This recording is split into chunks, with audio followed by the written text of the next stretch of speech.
আসসালামু আলাইকুম বন্ধুরা। আজকে এই ভিডিওটা শেষ পর্যন্ত দেখার সাহস আছে তো?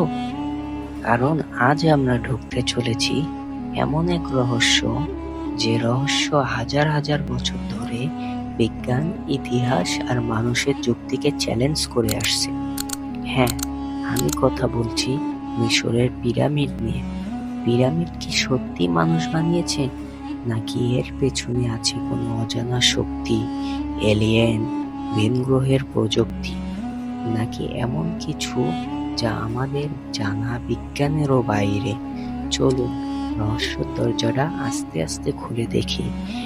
আজ থেকে প্রায় ৪৫০০ বছর আগে, যখন পৃথিবীতে কোনো প্রযুক্তির অস্তিত্বই ছিল না, তখনই দাঁড়িয়ে যায় এই বিশাল কাঠামো। খ্রিস্টপূর্ব ২৫৬০ থেকে ২৫৮০ সাল। ভাবুন তো, আমাদের জন্মের হাজার হাজার বছর আগে এমন এক স্থাপনা তৈরি হয়েছিল যেটা আজও অটল, আজও দাঁড়িয়ে আছে মরুভূমির মাঝে।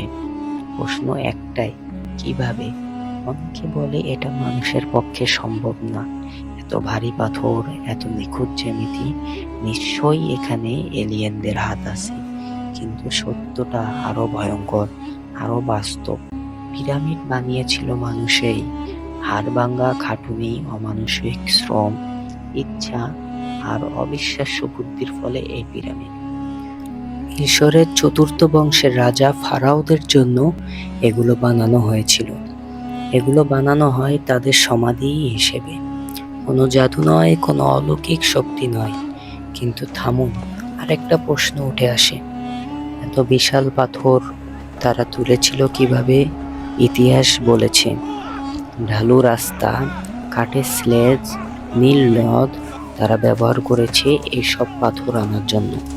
আর হাজার হাজার শ্রমিকের নীরব ঘাম, ২০ থেকে ৪০ বছর এর টানা পরিশ্রম ধীরে ধীরে দাঁড়িয়ে যায় এই পাথরের দানব।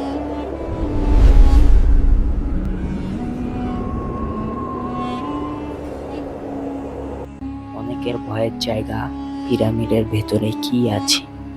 অনেকে ভাবে ভেতরে ভরা মমি, অভিশাপ আর অন্ধকার রহস্য। কিন্তু বাস্তবতা আরো ঠান্ডা। ভেতরে সরু টানেল, নীরবতা, চেম্বার আর ফাঁকা সমাধি কক্ষ। বেশিরভাগ পিরামিড হাজার বছর আগে লুট হয়ে গেছে।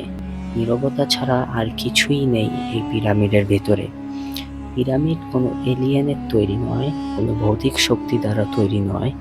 এটি শুধু প্রমাণ মিলেছে মানুষেরই তৈরি। এটি আরও একটা জিনিস প্রমাণ করে দেয়, মানুষ চাইলে অসম্ভবকেও সম্ভব করতে পারে।